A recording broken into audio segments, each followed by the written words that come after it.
Oke, sudah dimulai recordingnya ya. Akan saya mulai untuk perkuliahan kita momen inersia. Oke, kita lanjutkan untuk momen inersia. Jadi tadi rumusnya seperti itu.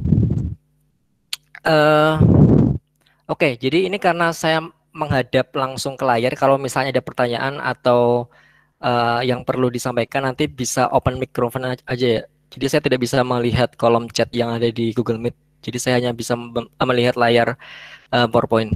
Jadi kalau misalnya ada yang ditanyakan langsung di open mic aja di interupsi. Oke, momen luasan kita punya biasa dipanggil atau disimbolkan dengan huruf Q, di mana rumusnya adalah luas dikalikan Y, di mana Y ini adalah titik berat dari suatu bangunan. Sama juga dengan QY, jadi QX dan QY itu sama, hanya saja kita itu melihat dari sudut pandang sumbunya. Jadi QX dari sumbu X, QY dari sumbu Y, seperti itu. Nah, eh, untuk perkaliannya, bagaimana cara mencarinya? Kita mencari Qx itu A dikali Y. Beda dengan Qy sama dengan A dikali X. Jadi kebalikannya. Jadi ini X yang dikalikan adalah Y yang dikalikan X. Oke, jadi ini momen luasan pelampang segi 4. Jadi tadi untuk masalah Qx, itu nanti hasilnya adalah setengah BH kuadrat. Untuk Qy, setengah HB kuadrat. Untuk momen luasan pelampang segitiga, ini segitiga ya harusnya, segitiga. Untuk Qx itu 1/6 BH pangkat 2, untuk Qy 1/6 HB pangkat 2. Oke, untuk bagaimana cara untuk bisa seperti ini sebenarnya ada caranya, sudah ada detailnya bagaimana langkah-langkahnya. Misalnya seperti ini, oke. Qx kan tadi A dikali Y. A dari luasan dari suatu segitiga kan setengah BH, sedangkan Y itu adalah apa ya namanya? Jarak terhadap titik pusatnya. Jadi untuk yang masalah Y ketinggiannya itu adalah ini. Ini ya. Ini tuh 1/3 H. Kalau dari atas itu 2/3 H. Jadi misalnya seperti ini ya. Kalau ada bangun segitiga, sorry, bangun segitiga, biasanya untuk melihat karena ada titik beratnya kan di sini. Titik beratnya itu adalah kalau dari siku-siku ini itu 1/3 H. Kalau dari pucuk sini 2/3 H. Kalau titik berat segi 4 kan gampang. Misalnya di sini ya, sama kan? Karena simetris berarti setengah H, setengah H. Nah kalau segitiga yang siku-siku ini adalah 1/3 H, yang sudut lansip ini 2/3 H. Oke, jadi kalau misalnya ini kita lihat, misalnya dibagi seperti ini, karena ini siku-siku, berarti 1/3 H. Jadi untuk mendapatkan rumus Qx itu 1/3 Y-nya adalah 1/3 H. Berarti hasilnya 1/6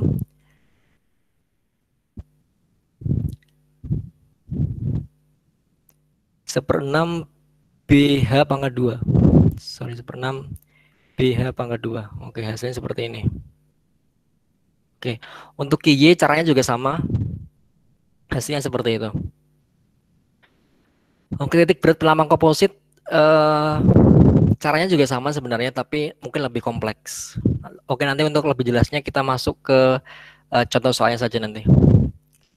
Oke, seperti ini.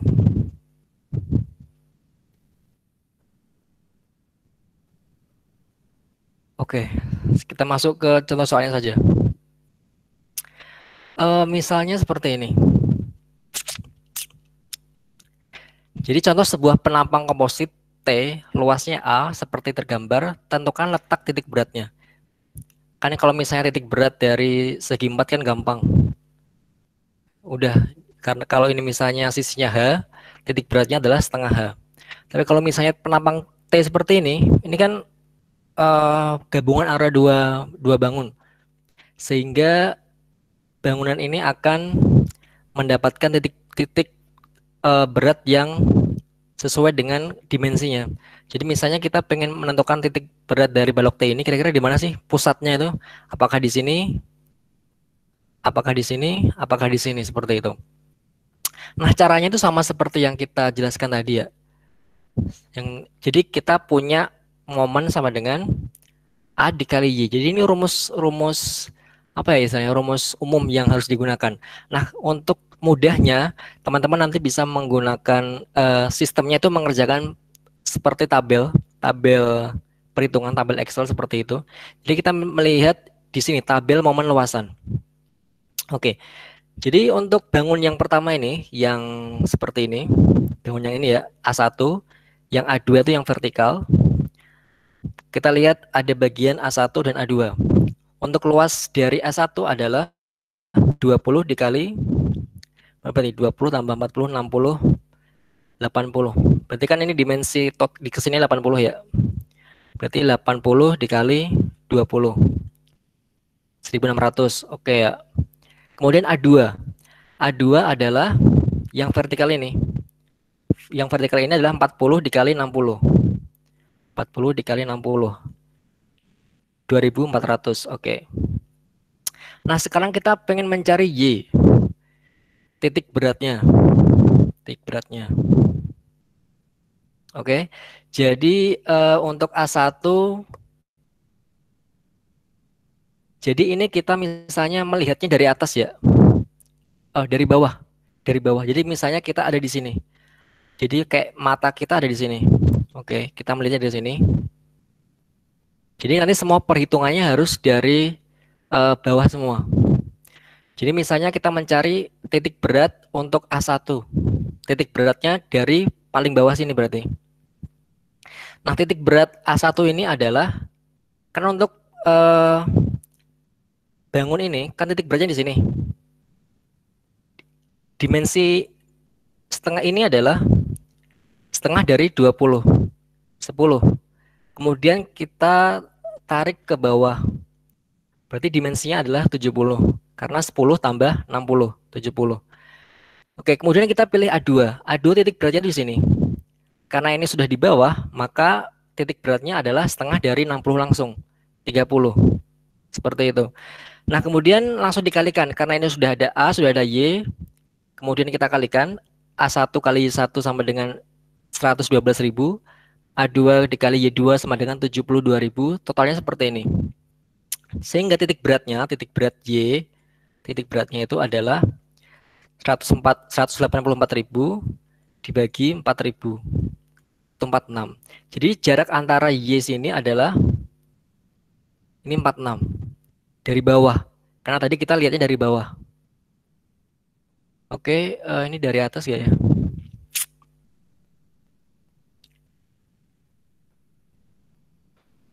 Oke, kalau misalnya dari atas itu nanti akan sama. Bentar ya. Saya kopikan terlebih dahulu. Keep.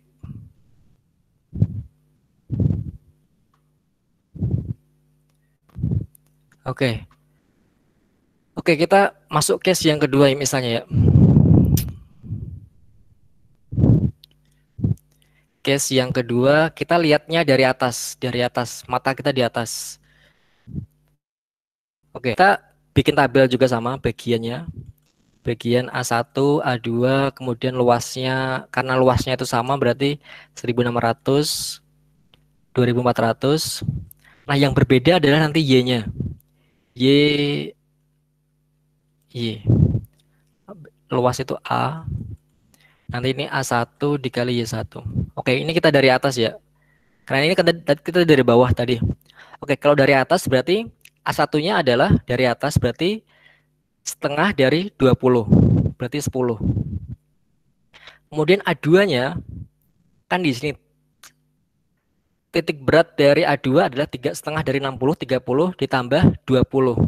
50 jadinya. Oke, seperti ini. Kemudian kita dikalikan 1600 dikali 10, 16.000, kemudian 24 dikali 5. Oh ya, kalau misalnya berhadapan dengan mekanika fluida, siapkan juga tentang kalkulatornya, karena pasti tidak akan jauh dari sana.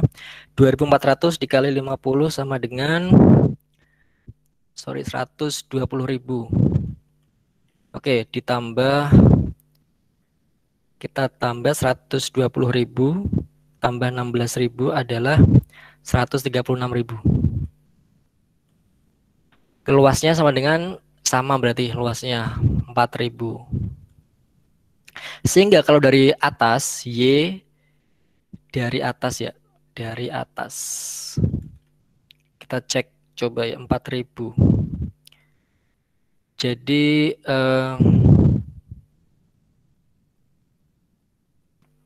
Y dari atas adalah 113.600 per 4.000 sama dengan 34.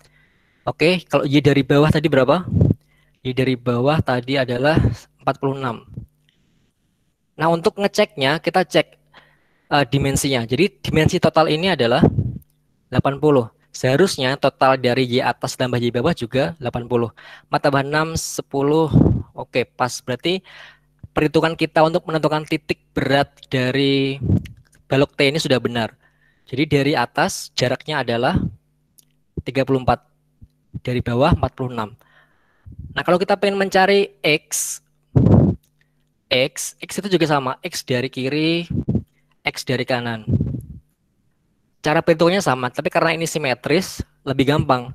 Karena 40 tambah 20 tambah 20, berarti kan hanya 30. Pasti nanti hasilnya X dari kiri 30, X dari kanan 30. Tapi untuk cara perhitungannya sama nanti.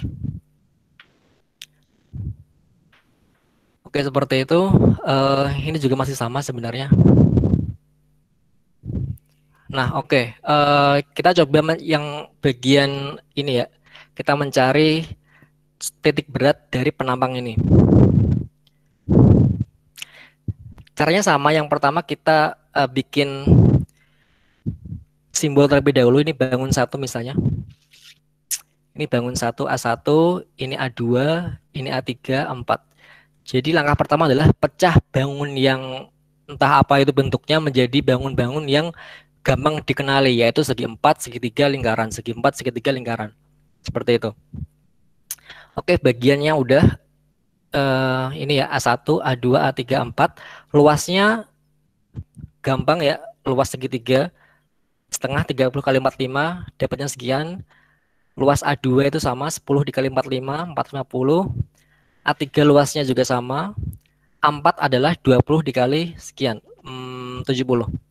400. Nah, kita mencari Y. Y dari mana ini kira-kira? Kalau 35 berarti dari bawah ternyata. Jadi ini Y dari bawah. Kita lihatnya dari bawah. Oke, kita lihat A1. A1 di sini ya. A1 di sini.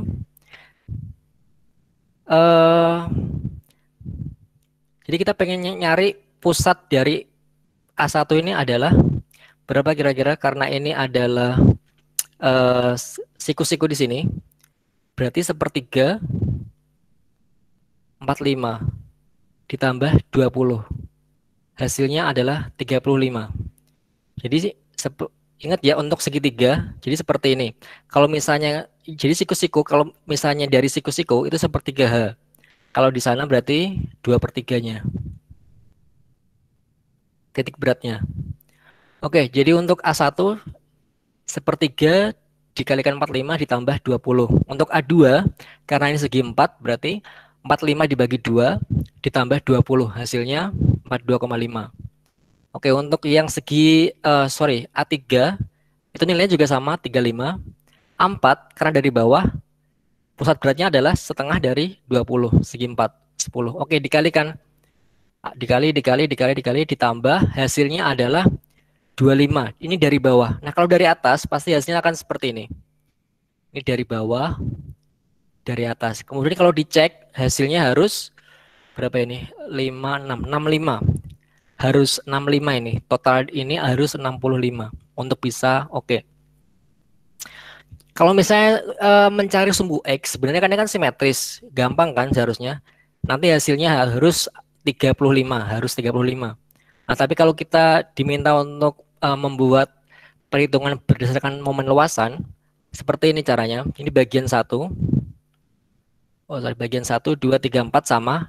Nah, kita mencarinya sekarang X. X misalnya dari kiri ya. Kalau X berarti dari kiri atau kanan. Kalau Y dari bawah atau atas. Kalau X berarti dari kiri atau kanan.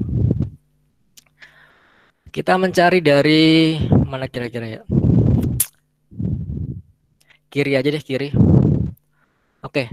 Jadi luasnya sama, kita nggak perlu menghitung ulang karena luasnya sama. Yang perlu kita cari ulang adalah yang nilai X.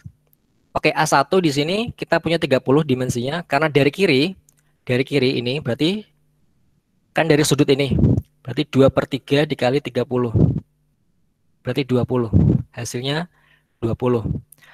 Oke, kemudian A2 di sini dimensinya adalah 10. Berarti setengah dari 10 adalah 5 ditambah 30, 35. Oke. Nah, ini karena ini dari kirinya adalah siku-siku, berarti sepertiga. 30, 10 ditambah 10 ditambah 30. Hasilnya adalah 50. Untuk A4, karena segi 4, ini dimensinya adalah 70, berarti setengahnya 35.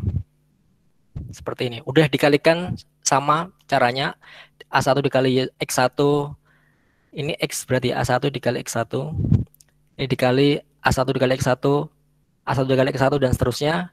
Kemudian 112.000 dibagi 3.200 hasilnya 35. Sama nanti pasti kalau misalnya dihitung dari kanan juga akan sama. Hasilnya akan sama. Nanti di total harus 70 dimensinya.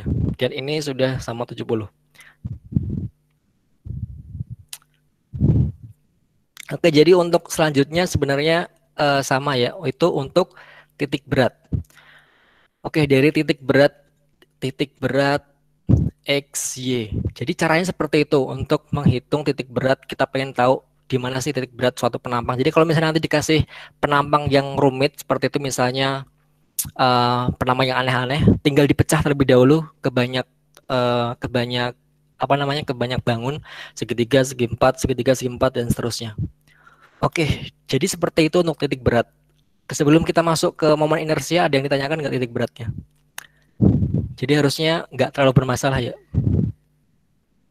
Bapak, Iya, maaf saya mau tanya. Saya masih nggak ngerti cari luasnya, Pak. luasnya, luas biasa. Iya. Oh, Jadi luas biasa aja. misalnya A1 ini ya, A1, Oh, ya. luas segitiga kan, setengah alas dikali tinggi. Oh, oke, Setengah oke. alasnya kan 30, tingginya kan 45. Oke, berarti hasilnya adalah 675 ini. Oke, baik. Terima kasih, Oke. Bapak. Oke, jadi A2 luas segi 4, A3 luas segi 3, A4 luas segi 4, seperti itu. Oke, ada yang mau ditanyakan lagi sebelum kita masuk ke momen inersia? Saya, Permis, Pak. Oke. saya Pak. Oh, Kalau siapa dulu? Yes. Yang cewek tadi, yang perempuan. Itu kalau semisal mau mencari jawaban di lain soal, apakah harus dari dua cara atas bawah atau salah satu juga bisa, Pak? Hmm, untuk verifikasi, untuk validasi apakah yang kita cari itu benar, sebaiknya tuh kanan bawah sorry, atas bawah sama kanan kiri. Cuman kalau misalnya udah yakin itu benar, ya nggak apa satu satu cara aja. Jadi misalnya udah dapat nih dari bawah hasilnya ini, yang dari atas pasti hasilnya tinggal dikurangi kan dimensinya seperti itu. Jadi mungkin tergantung soalnya juga kali ya untuk permasalahannya. Cuman kalau pengen lebih persis, lebih terverifikasi, tervalidasi benar, lebih baik dari atas bawah atau kanan kiri biar nggak salah. Kalau misalnya biasanya untuk bangun-bangun yang rumit itu kadang kita mencari sekali kiri, ternyata ketika dicek di kanan tidak sama, perlu dicek ulang berarti seperti itu.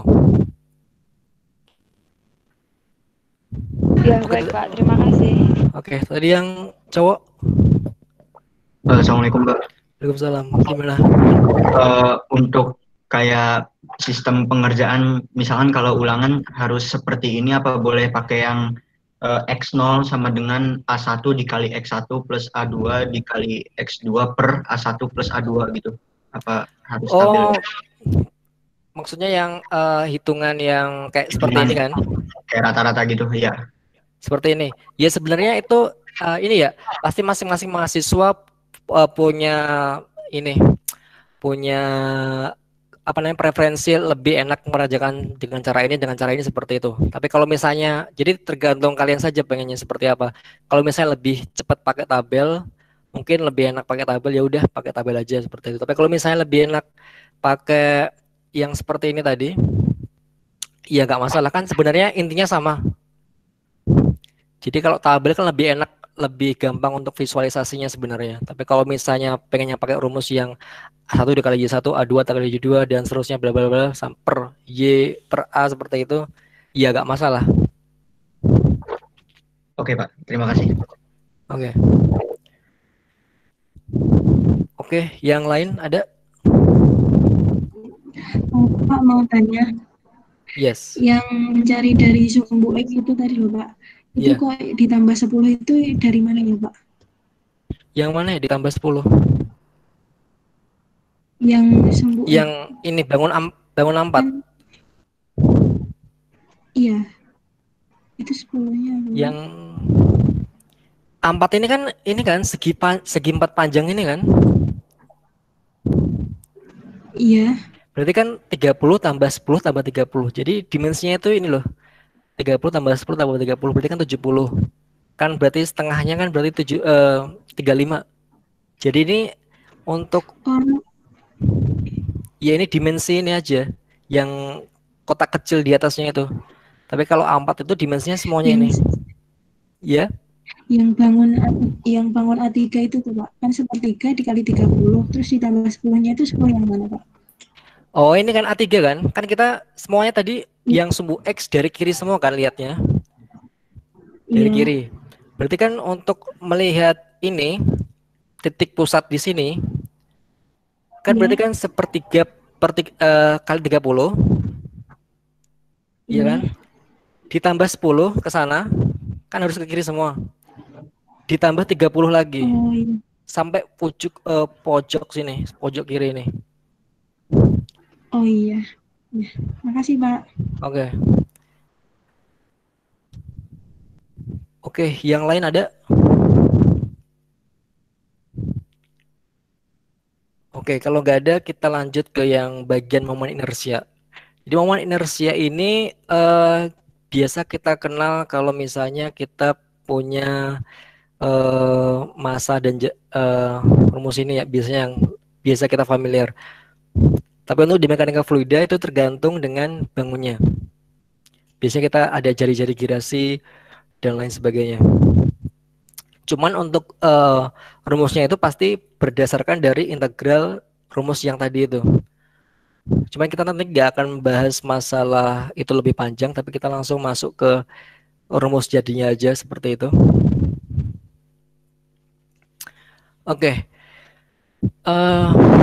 Ini sebenarnya kalau biar lebih gampang ini sebenarnya kalian juga bisa ikut nyoret-nyoret seperti itu. Tapi kalau apa namanya? Karena ini apa ya istilahnya lebih teknis itu loh caranya. Oke, jadi kita langsung saja kita masuk ke persamaan momen inersia. Jadi nanti mungkin sebelum kita masuk ke persoalan yang bangun-bangun yang lebih kompleks, mungkin kalian bisa mencari beberapa referensi mengenai rumus inersia, misalnya persegi 4, segitiga, lingkaran. Karena kebanyakan bangun-bangun itu kan nanti akan dipecah menjadi seperti ini. Ada yang segi 4, ada yang segitiga, ada yang lingkaran seperti itu. Jadi kalau segi 4 itu berarti 1/12 BH pangkat 3 biasanya. Oke, jadi kita misalnya sama dengan cara yang tadi ya. Sama dengan cara ketika mencari titik berat. Jadi misalnya itu ada suatu soal dengan penampakan yang sama, itu balok T. Pernah lihat balok T ya? Balok T itu kayak misalnya kalau di lapangan itu kayak apa ya? Pernah lihat flyover ya? Flyover yang bentuknya T itu. Nah, itu biasanya seperti itu. Yang dibuat penyangga-penyangga di tengah-tengahnya itu. Nah, itu balok T seperti itu. Ini kurang lebihnya, cuman ini lebih simpel aja, kotak doang gitu. Seharusnya kalau di lapangan lebih kompleks. Karena ini cuma basic, kita akan masuk ke balok T yang seperti ini. Oke, ini balok T itu di sini ada A1 sama A2, jadi kita pecah menjadi dua bagian. Bagian A1, A2. Luasnya juga sama pasti caranya ya. Cara menghitung luas A2 luasnya 2400. Nah, kita masuk ke D. Apa itu D? Oke, kita masuk ke masalah D1. Jadi ini titik pusat ya. Oke, mungkin dari sini tadi. Dari sini. Kita berjalan jauh tadi. Oke, kita masih ingat ya ini masalah ini. Tadi dari atas kita punya Y-nya sama dengan 34 dari bawah 46. Oke. 34 sama 46. 34 sama 46. Oke, berarti jarak ke titik merah ini titik pusatnya ya. Seperti ini. 34 dari bawahnya 46.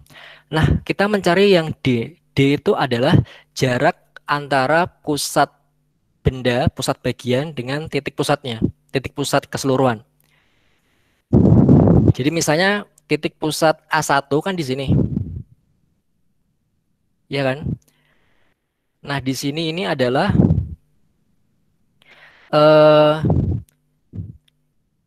ini 10. Ini dimensinya 10. Ini juga 10. Seperti itu. Sehingga kalau kita pengen mencari yang namanya D di sini, pusatnya adalah jarak antara ini sama ini. Ini yang dinamakan D1. Berarti 34 dikurangi 10. Hasilnya 24. Jadi untuk D ini mungkin agak lebih hati-hati karena ini akan, kalau misalnya salah di sini, perhitungan selanjutnya akan salah semua. Seperti itu. Oke, kita masuk ke D2. D2 berarti di sini ya. Titik berat dari A2 di sini adalah di sini. Nah, berapa jarak antara titik pusat A2 dengan titik pusat bangunan secara keseluruhan? Ini yang dinamakan D2. Oke. Hasilnya adalah mana ini? Untuk tinggi dari balok ini tadi berapa ya? 60 ya. Oke, 60. Sorry. 60. Berarti jaraknya adalah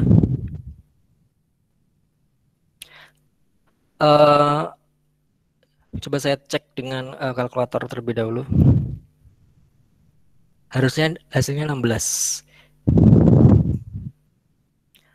60, 30 min. Oke, jadi begitu. Jadi kita pengen mencari ini ya, D2 ini.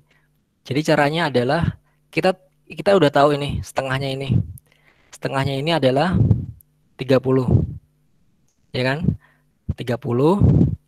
Jarak antara ini ke sini adalah 14. Jarak antara ini ya,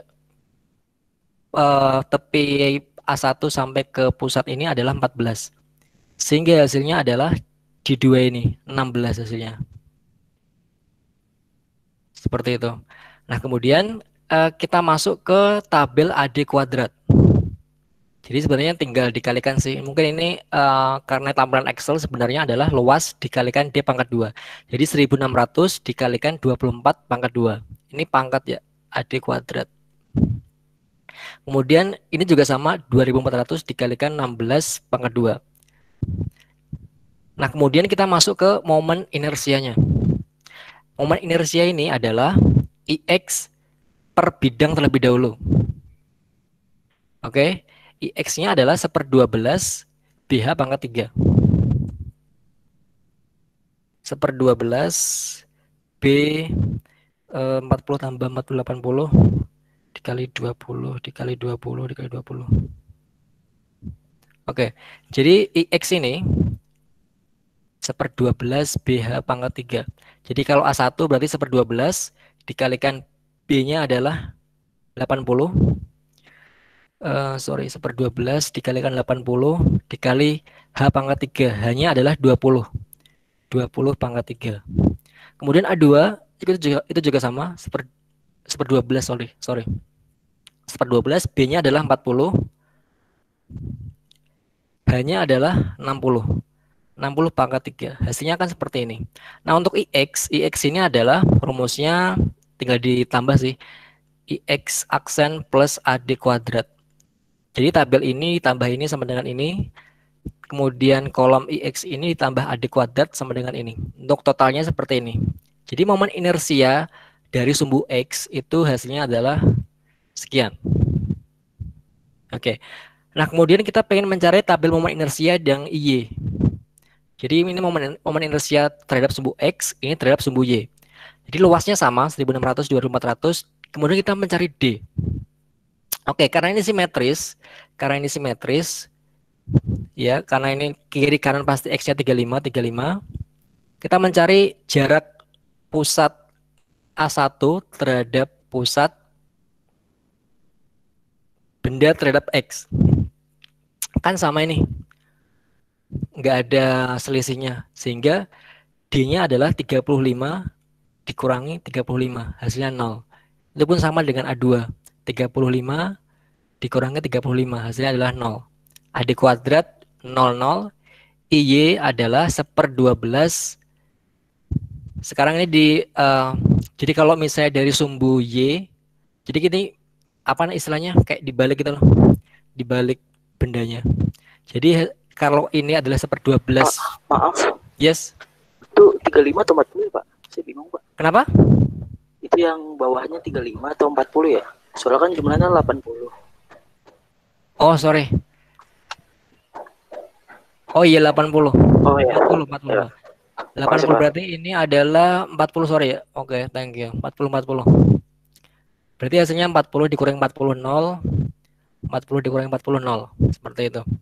Jadi kalau misalnya nanti ada selisih benda, jadi kalau misalnya nanti X kiri dan kan tidak simetris, ini pasti tidak 0. Ini kebetulan aja simetris sehingga hasilnya adalah 0. Seperti itu.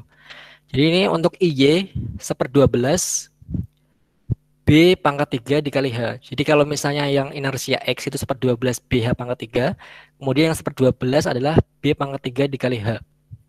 Jadi yang A1 ini 1/12 dikalikan B-nya adalah 80. 80 pangkat 3 dikalikan H. Hanya 20. Seperti itu. Jadi kita cek 1/12. B pangkat 3 adalah 80 pangkat 3 dikalikan 20. Jadi yang di pangkat 3 kan itu adalah yang ketika dibalik di sumbu Y-nya itu. Jadi untuk A2 itu juga sama 1/12. B-nya adalah 40 pangkat 3 dikalikan H. H-nya adalah 60. Seperti itu. Untuk IY rumusnya juga sama. IY adalah IY aksen ini ditambah AD kuadrat. Jadi untuk inersia IY hasilnya adalah seperti ini. Oke, seperti itu. Untuk momen inersia kurang lebih perhitungannya seperti itu. Untuk bangun yang sama dengan cara yang sama, mungkin yang berbeda adalah bentuk-bentuknya saja. Mungkin dari sini ada pertanyaan untuk momen inersia sumbu X dan sumbu Y. Permisi Pak, mau izin bertanya. Yes. Itu 1/12 itu untuk kotak saja atau segitiga kan sama? Untuk kotak saja. Jadi untuk segitiga itu rumus inersianya beda. Lingkaran itu beda. Ya. Oke, baik. Oke. Baik Pak, makasih Pak. Oke.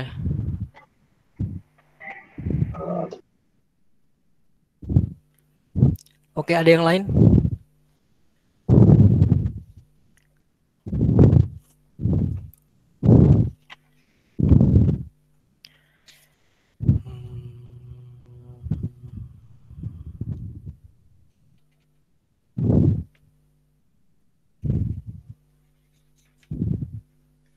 Oke, kalau nggak ada, jadi seperti itu. Jadi itu adalah materi mengenai titik berat untuk sumbu X dan sumbu Y dan momen inersia sumbu X dan sumbu Y.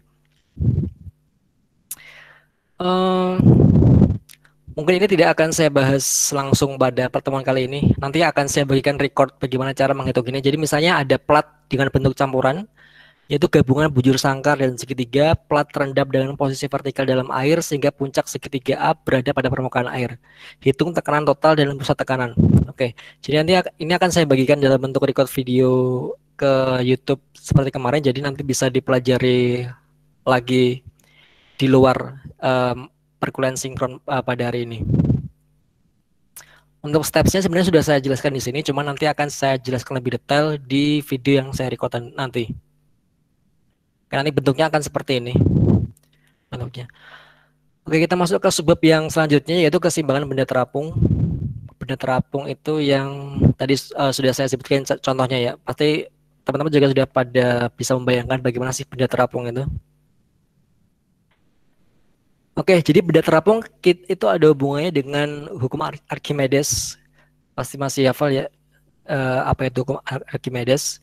Jadi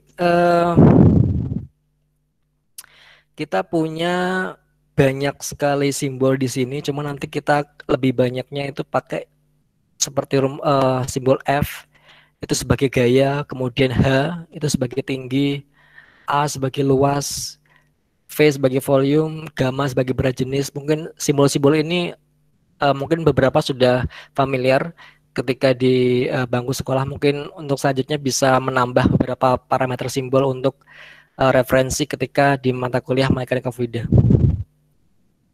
Oke, jadi kalau benda terapung seperti ini dalam air, itu misalnya kita punya berat benda. Kalau kita menghitung berat benda, itu kita pakainya simbolnya G. Ya, kalau berat benda itu simbolnya G biasanya. Untuk mempermudah sebenarnya.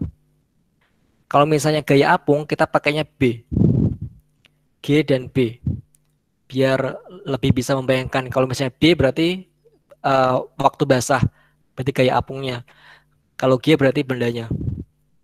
Oke, berat benda ini juga pasti familiar ya rumusnya. F sama dengan volume dikalikan berat jenis benda.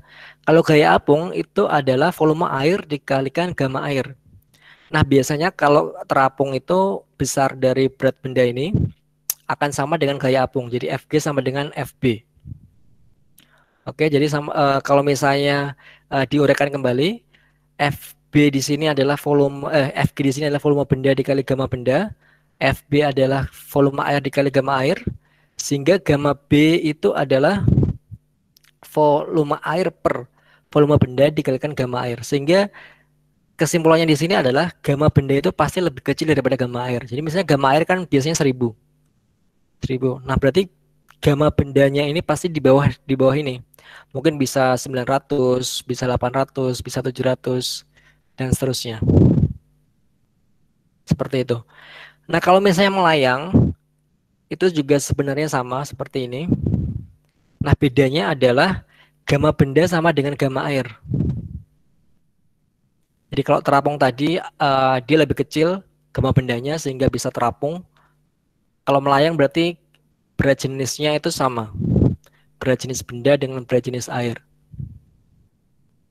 Jadi kalau misalnya dulu kita biasanya sering mengapa benda bisa disebut terapung, bisa melayang, kemudian kita menyebutkan masanya sama atau beratnya sama. Nah, sebenarnya yang benar adalah berat jenisnya. Berat jenis dari benda dan berat jenis airnya. Oke, sebenarnya ini gambarnya terbalik ya. Jadi ini sebenarnya gambar yang untuk tenggelam. Ini gambar untuk terapung. Jadi kebalik gambarnya. Nah, untuk yang tenggelam ini gamma berat jenis bendanya itu lebih besar daripada berat jenis air. Jadi bisa dibayangkan kayak batu, besi, apalagi ya kira-kira. Istilahnya yang bisa tenggelam lah, itu pasti berat jenisnya lebih besar daripada berat jenis air. Jadi berat jenisnya pasti di atas 1000. Entah itu berapa. Oke, jadi misalnya seperti ini untuk bisa membayangkan. Jadi untuk soal-soal yang akan kita bahas pada mata kuliah mekanika fluida nanti bentuknya akan seperti ini. Biar bisa gampang untuk menyamakan persepsi ya. Jadi misalnya ada sebuah bangun. Jadi kalau misalnya kita melihat dari samping ini, sebenarnya ini bisa ada dua kemungkinan ya, atau banyak kemungkinan. Bisa jadi ini bendanya adalah silinder. Kan kalau silinder kalau dilihat dari samping kan seperti ini. Kalaupun itu balok, pasti kalau dari samping juga akan sama seperti ini. Bisa jadi apa ya kira-kira? Prisma segitiga. Dari samping juga seperti ini. Nanti yang membedakan adalah permukaannya ini. Jadi ada yang permukaannya lingkaran, berarti ini silinder. Kalau luas alasnya ini adalah segi 4, berarti balok. Kalau ini alasnya segitiga, berarti prisma. Jadi mungkin akan banyak bedanya di sana. Bisa jadi nanti bentuknya akan macam-macam. Misalnya ada bentuk seperti ini, T seperti ini, ada bentuk yang lain-lain, pasti ada banyak seperti itu. Nah, untuk mengetahui atau bagaimana melakukan simbolisasi suatu benda seperti itu. Jadi ini airnya ya. Kalau kita biasa menyimbolkan air dalam suatu permukaan itu seperti ini. Kayak gimana ya? Gini terus gini. Oke, jadi misalnya ini ada sebuah benda. Benda berarti tadi adalah G. Jadi titik pusat dari benda ini kita sebut dengan sebutan G. Di sini G. Nah, kemudian untuk benda terapung, gaya apung di sini adalah bagian benda yang basah atau yang masuk ke dalam air. Jadi yang titik-titik ini adalah bagian benda yang masuk ke dalam air, di mana simbol titik pusatnya adalah B. Jadi untuk berat benda secara keseluruhan itu punya gaya namanya gaya FG, tadi kita sudah bahas. Sedangkan untuk yang gaya apung kita punya FB. Oke, sudah bahas seperti ini ya, FG dan FB, berat benda dan gaya apung.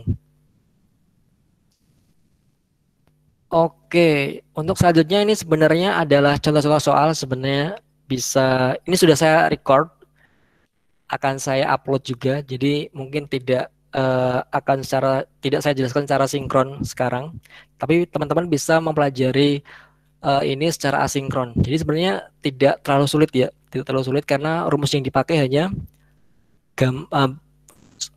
F sama dengan gamma dikali V, seperti itu. Oke, nanti bisa dilihat terlebih dahulu di video-videonya. Jadi nanti ada sekitar berapa ya? Kalau tidak salah 4 soal ya, 4 soal untuk hukum Archimedes. Itu sudah saya jelaskan di video yang bisa teman-teman lihat secara asinkron nanti. Seperti itu. Itu tuh hukum Archimedes. Oke, sekarang kita masuk ke subbab yang keseimbangan benda terapung. Keseimbangan benda terapung di sini adalah apa ya? Kalau kita membayangkan itu gini, misalnya ada suatu benda gitu ya, suatu benda kemudian dimasukkan ke dalam air, terus kemudian digoyangkan. Nah, kita pengen tahu sebenarnya benda ini stabil gak sih? Stabil atau tidak stabil seperti itu. Nah, bagaimana cara menentukan benda itu stabil atau tidak stabil di dalam air? Nah, kita mempunyai yang namanya adalah momen Koppel. Momen Koppel itu biasa disebut dengan M. Oke, jadi mungkin masih agak ini ya, agak abu-abu, masih belum bisa membayangkan. Tapi kalau misalnya sudah masuk ke contoh-contoh soalnya, itu kemungkinan lebih mudah untuk memahami bagaimana kita menentukan benda itu stabil atau enggak. Oke, jadi misalnya kalau misalnya benda itu adalah arahnya berlawanan dengan goyangan awal, jadi misalnya kita goyang ke kiri, terus kemudian dia goyang ke kanan, terus kemudian nilainya adalah positif, M-nya, itu benda tersebut bisa dikatakan sebagai benda yang stabil. Oke, terus misalnya kalau momennya adalah arahnya sama dengan goyangan awal, itu bendanya labil atau tidak stabil. Jadi misalnya, yang tadi ini ya, jadi ini B yang terapung, kemudian kita punya G yang berat benda keseluruhan, terus kemudian ini adalah digoyang searah jarum jam, jadi ketika digoyang ke arah kanan seperti itu, digoyang ke arah kanan seperti ini, terus kemudian dia balik lagi berlawanan dengan goyangan awal, maka dia seimbang. Tapi kalau misalnya dia digoyang lagi searah jarum jam, ternyata dia tidak balik lagi, maksudnya dia tiba-tiba miring lagi, miring yang sama, itu bendanya labil, tidak seimbang. Ya, inilah mekanika fluid ya. Jadi kita menganalisis benda-benda yang sebenarnya ya mungkin sederhana, cuman kalau misalnya applied-nya di bidang teknik sipil itu banyak kegunaannya. Oke, ini misalnya bendanya itu lingkaran, bola seperti itu ya, di mana pusatnya B itu biasanya sama dengan G. Tapi di sini saya tidak membahas banyak masalah lingkaran, tapi lebih banyak ke masalah benda-benda yang tabung, silinder, balok seperti itu. Cuma ini sebagai pengetahuan aja. Tapi kalau misalnya pengen variasi soal yang lingkaran bisa juga nanti akan saya berikan. Oke, jadi kalau misalnya bola ini digoyang searah jarum jam, terjadi perubahan keseimbangan. Dia tidak timbul momen kopel karena B berimpit dengan G, sehingga benda tetap pada posisi tersebut. Bisa membayangkan ya, kalau misalnya kita ada bola yang terapung atau melayang, terus kita goyang ke arah jarum jam, itu pasti kan tidak kelihatan dia goyang ke kiri atau ke kanan, karena lokasi B dan G-nya itu sama. Lokasi basah apung sama berat benda itu sama. Nah, benda ini disebut dengan keseimbangan indifferent biasanya. Oke, jadi ini namanya metasentrum. Jadi kalau misalnya pada saat benda digoyang searah jarum jam, terjadi perubahan keseimbangan ya. Jadi ketika digoyang ke arah searah jarum jam, terus balik lagi. Nah, biasanya momen metasentrumnya ini adalah FB dikali L, dikali panjangnya. Arahnya berlawanan dengan goyangan awal sehingga keseimbangannya stabil. Ini nanti akan bisa diperjelas pemahamannya di soal-soal yang di slide selanjutnya. Ini adalah sama ini. Ini yang tidak stabil ya. Tadi yang stabil, ini yang tidak stabil. Jadi momennya negatif biasanya. Terjadi momen yang searah. Titik metasentrumnya biasanya berada di bawah G. Oke, jadi kalau misalnya metasentrumnya di atas G, ini G-nya ya, G-nya, terus ini metasentrumnya di atas, itu biasanya positif atau stabil. Kalau M-nya itu di bawah G, itu biasanya negatif atau tidak stabil. Nah, bagaimana cara ngitungnya? Nanti ada penjelasannya di slide selanjutnya. Oke, ini sebenarnya penjelasan tambahan saja, nanti bisa dibaca sendiri masalah metasentrum ini, bagaimana kondisi stabil dan tidak stabil.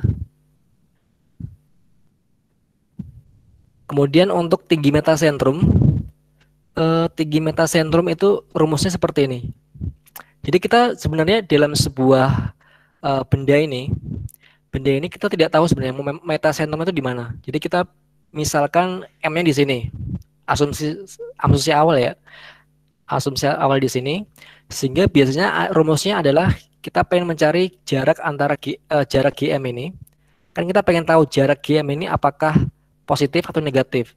Kalau positif berarti dia akan di atas M, tapi kalau negatif berarti dia akan di bawah G. Ya, jadi kalau positif dia akan di atas G, M-nya di sini. Kalau negatif akan di bawah G, M-nya di sini. Kalau di bawah berarti negatif, tidak stabil. Kalau di atas berarti positif. Rumusnya seperti ini, BM dikurangi BG. Jadi BM dikurangi BG nanti. Nah, tinggi metasentrumnya itu adalah rumus I per V dikurangi BG. I-nya itu momen inersia per volume dikurangi BG. Jadi penjelasannya, nilai BG positif jika G di atas B dan nilai BG negatif jika G di bawah B. Jadi jika G di bawah B, maka benda selalu seimbang stabil. Seperti itu. Jadi ini penjelasan lagi masalah kestabilan benda, tinggi metasentrum. Oke, seperti itu. Jadi untuk contoh soalnya, saya memberikan banyak yang bisa teman-teman lihat, yang tidak akan saya jelaskan secara sinkron, tapi bisa secara asinkron, akan saya unggah di kanal YouTube yang bisa dilihat nanti. Jadi ada soal 1, nanti persoalannya adalah kita pengen melihat tinggi metasentrumnya dan stabilitas benda. Persoalannya kan sama. Oke, sudah saya jelaskan di video selanjutnya. Untuk contoh 2 itu juga sama, tinggi metasentrum dan stabilitas bendanya. Soal 3 juga sama. Cuman bedanya di sini adalah untuk soal yang pertama ini cuma satu benda. Satu benda itu silinder. Yang soal 2 itu adalah balok. Nah, soal 3 ini adalah kombinasi. Jadi di atas baloknya nanti diletakkan pelat besi. Nanti seperti apa nanti bentuknya? Nanti bisa dicek. Oke. Saran saya kalau mengerjakan suatu persoalan mekanika fluida apapun, yang pertama dilakukan adalah menggambar. Karena tanpa visualisasi kita akan susah membayangkan sebenarnya kita pengen mencari apa seperti itu. Kita gambar, kemudian kita lakukan simbolisasi, di mana letak G, di mana letak B, di mana letak M, dan seterusnya, di mana letak O, dan seterusnya. Seperti itu lebih gampang untuk proses kalkulasi selanjutnya. Karena untuk menghitung sebenarnya sederhana rumusnya. Kita pernah membahas masalah rapat relatif, berat benda, berat air yang dipindahkan, rho GV. Kemudian tadi mengapung, jarak pusat apung, jarak pusat benda. Ini sebenarnya rumus-rumus yang sederhana sebenarnya. Cuman kalau misalnya kita salah simbol, salah meletakkan simbol A, B, C, dan seterusnya, bisa jadi penyelesaian yang kita lakukan tidak tepat. Seperti itu. Oke, ini yang ada case baloknya bisa dilihat nanti ya. Oke, tips dari saya mungkin kalau misalnya hitung-hitungan seperti ini, lebih baik diikuti, dipraktekkan seperti itu. Jadi kita bisa tahu ini angka dari mana. Karena kalau kita pernah melakukan perhitungan atau pernah mencoba sesuatu, kemudian dapat soal yang sama, itu lebih gampang membayangkan. Tapi kalau kita misalnya cuma hanya lihat videonya saja, kemudian tidak melakukan apa-apa seperti itu, mungkin agak sulit. Jadi kalau berbicara masalah perhitungan mekanika fluida di sini, lebih baik mungkin nggak perlu semua di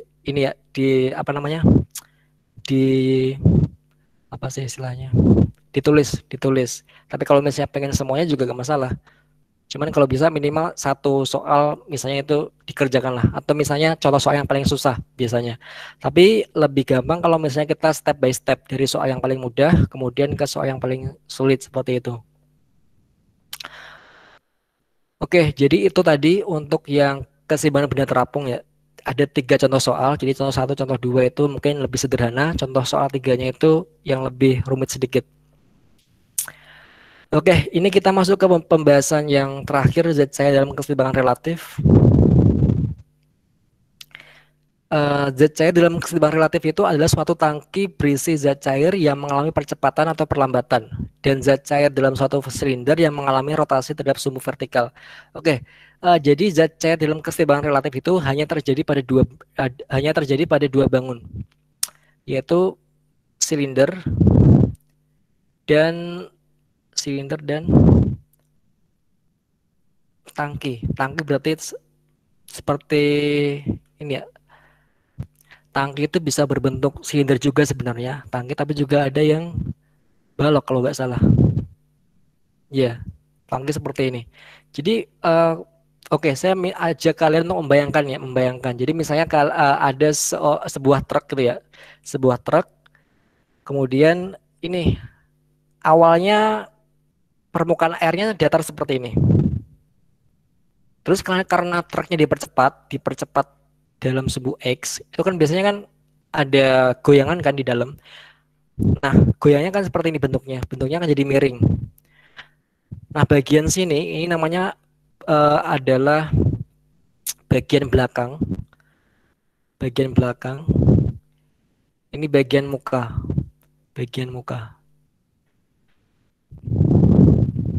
Oke, jadi kalau misalnya ada hal-hal seperti itu, kita bisa cek. Sebenarnya ini rumusnya juga sama tentang fisika ketika di sekolah menengah ya. Oke, kita akan bahas masalah ini sebentar. Jadi sudut ini namanya sudut theta. Ini percepatan dalam sumbu X ya. Oke, kalau kita lihat di sini, misalnya ini adalah kita punya berat, misalnya ada berat benda di sini. Kemudian ada gaya ke sana, kemudian ke atas ini ada yang namanya tekanan, ini adalah sudutnya. Jadi ini komponen utama yang akan menjadi dasar perhitungan zat cair dalam keseimbangan relatif.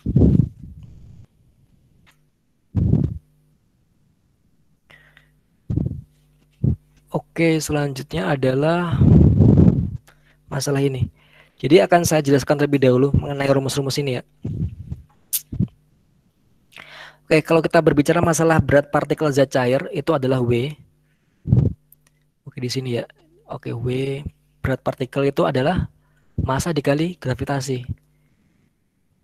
Oke, massa dikali gravitasi. Yang kedua adalah gayanya. Gaya yang di sini F. F sama dengan M dikali A. Udah sebenarnya rumusnya rumus-rumus yang basic-basic aja sebenarnya. Di mana M ini massa, kemudian AX adalah percepatan horizontal. Percepatan horizontal yang tadi. Oke, yang ketiga ada rumus yang namanya hukum Newton 2. Ini yang berhubungan dengan Fx sama dengan MA dikali X. Kita berhubungan dengan P, tekanan ini ya.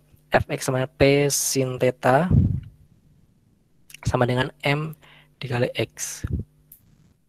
Oke, Fx ini adalah P sin theta.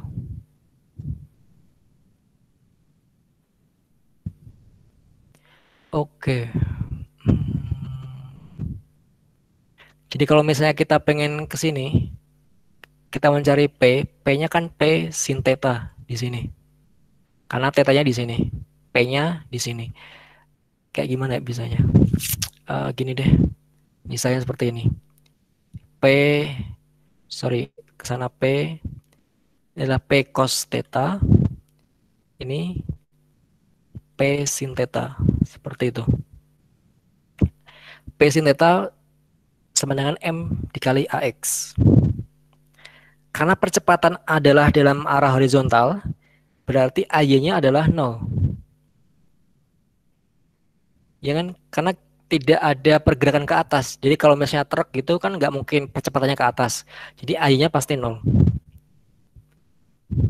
Oke, sehingga rumus keempat, P cos theta sama dengan minus W sama dengan 0. Di bagian sumbu Y ya.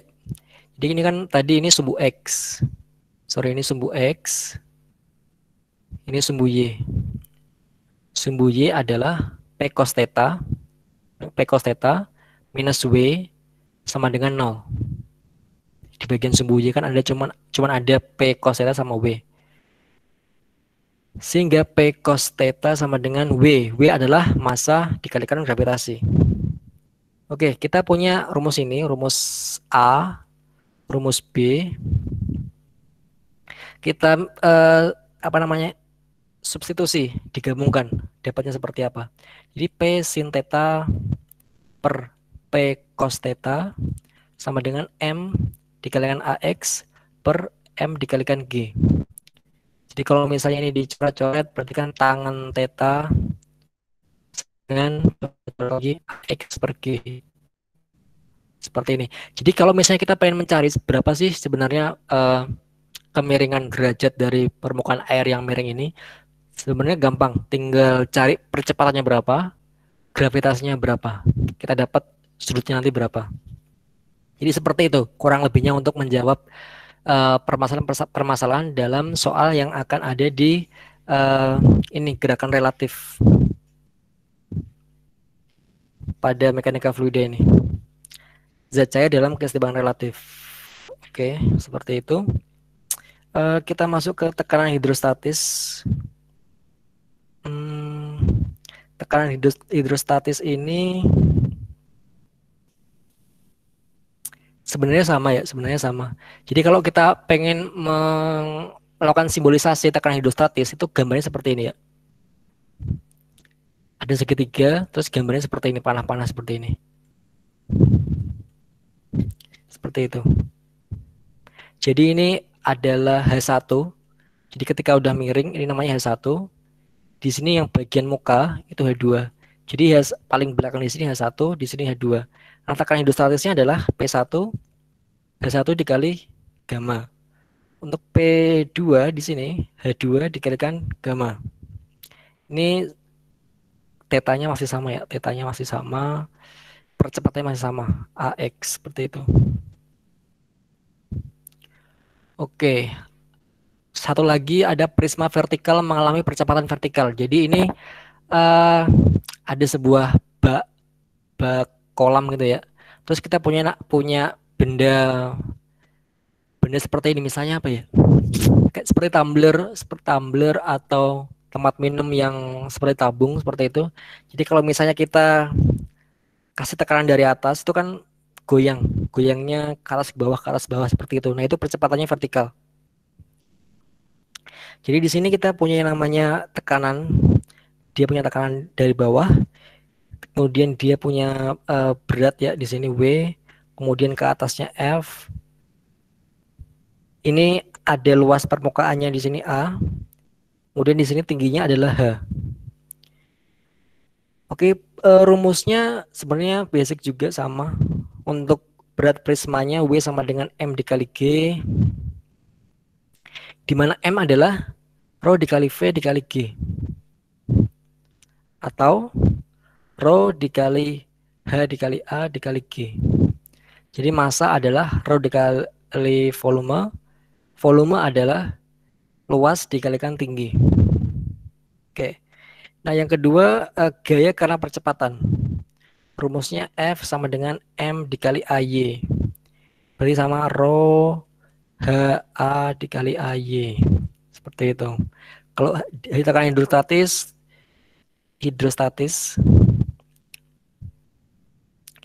itu P sama dengan P dikali A.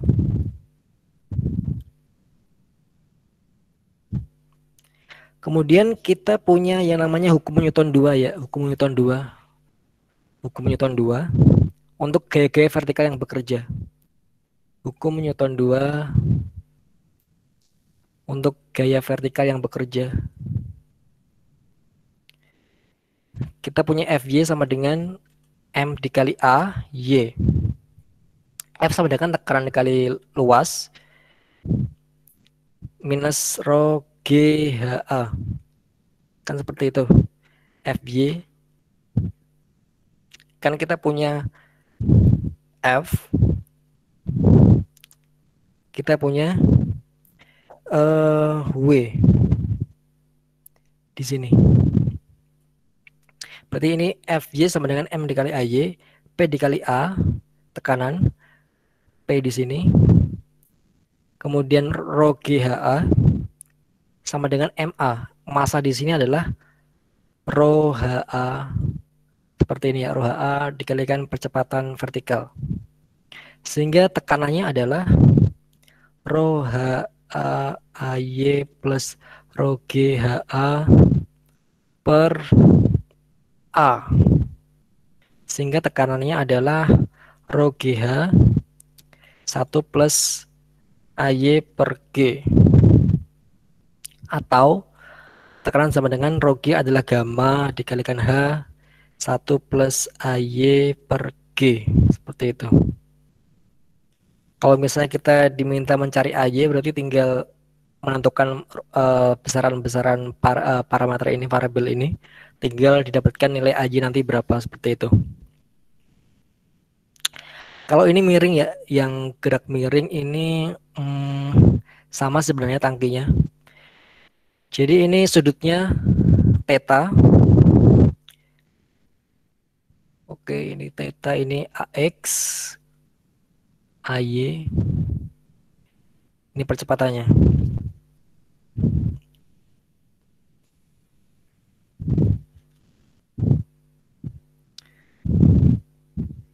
Oke, jadi kalau misalnya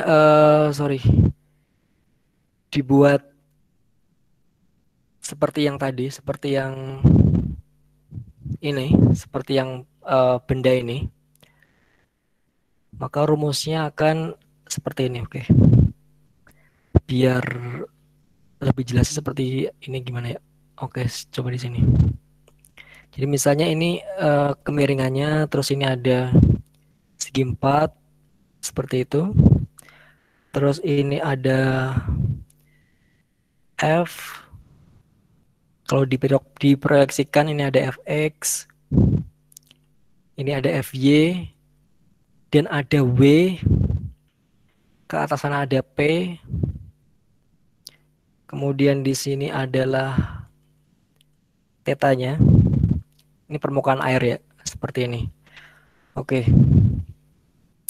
Untuk penjabaran rumusnya sama sebenarnya. Bentar, saya tambahkan 1 slide, 2 slide. Oke, rumusnya sama sebenarnya. Jadi kita punya gaya percepatan di mana fx itu adalah f cos.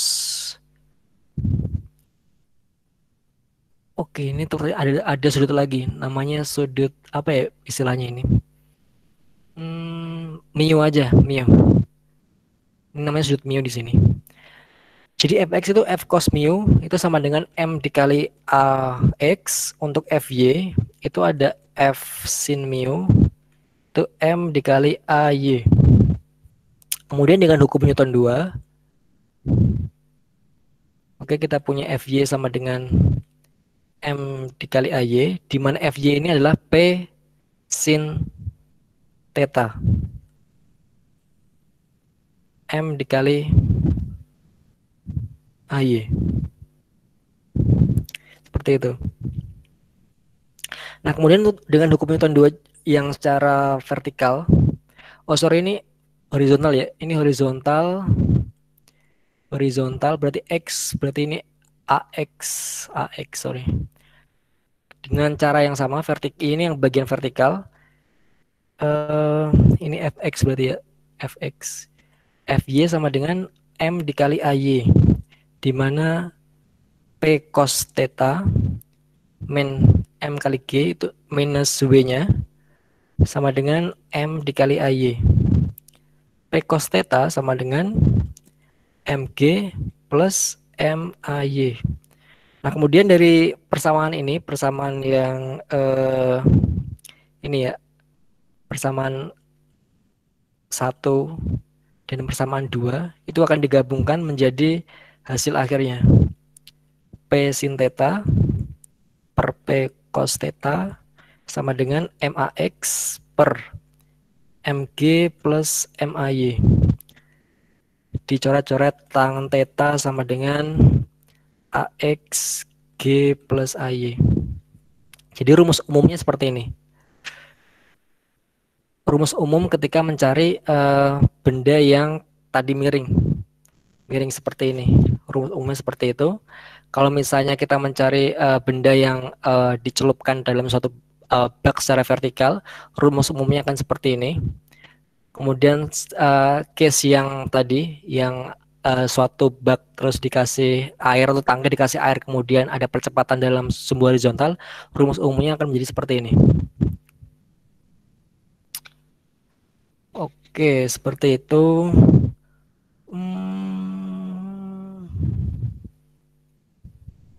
Udah kayak seperti itu untuk penjelasannya.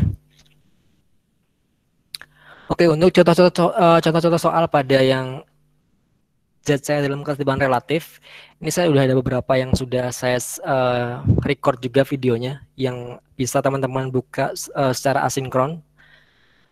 Contoh 1, contoh 2, contoh 3, udah seperti itu. Jadi ada 3 contoh soal untuk yang zat cair dalam kesetimbangan relatif. Sebenarnya apa ya istilahnya? Menjabarkan rumusnya tidak terlalu rumit sebenarnya. Sama seperti yang telah saya jelaskan sebelumnya. Untuk step-step mencari analisis atau penyelesaiannya juga sama nanti. Untuk soal 3, soal 2, soal 1 nanti sama.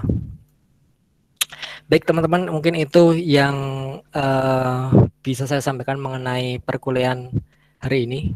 Mungkin sebelum masuk ke pembahasan selanjutnya, ada yang mau ditanyakan terlebih dahulu? Pak, gimana Pak? Gimana? Gimana? Ingin bertanya Pak. Yes, gimana? Tentang yang itu dengan bidan atau gimana Pak? Suaranya menggemai, ada yang bisa gimana ya? Coba ditulis. Bentar Pak. Oke.